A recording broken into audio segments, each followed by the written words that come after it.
courage, integrity at loyalty. Ito ang habambuhay na isa sa puso't isip ng 266 na kadeteng nagtapos sa Philippine Military Academy ngayong araw.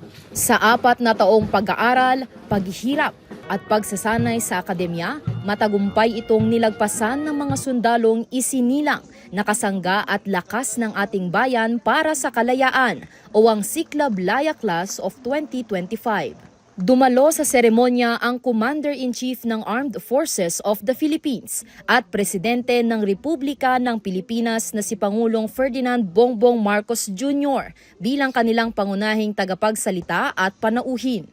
We all know your path was not easy. 4 years of discipline, training, hard work. And I'm sure some nights you self-doubt wondering if this was the right choice. But you did not give up. And now you are here, ready to serve the country as new officers of the Armed Forces of the Philippines.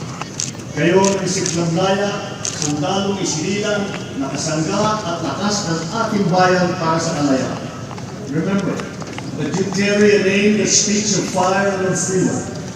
To be born in combat, to be made strong for freedom.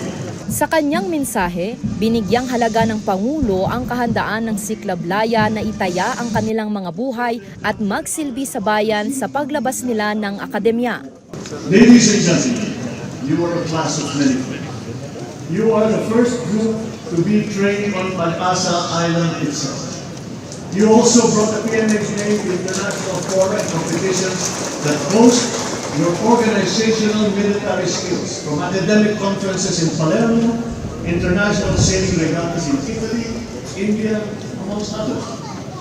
In every instance, you have proved that the Filipino soldier is ready to face the world with dignity and to show his excellence. Tampok din sa okasyon ang class valedictorian at ika-4 na summa cum laude ng PMA na ngayon si Second Lieutenant Jesse Ticar Jr.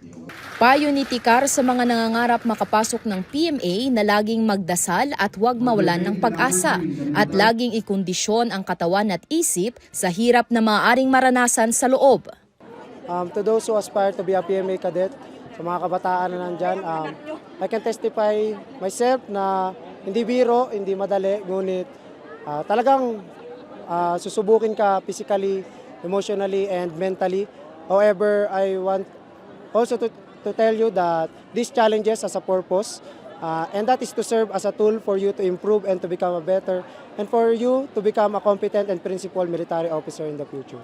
Matapos ang graduation, lalabas na bilang mga opisyal ng AFP ang mga kadete.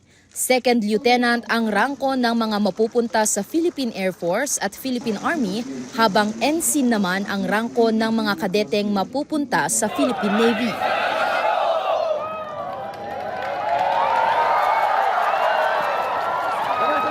Sandy Salvacio, Balitang Solid North.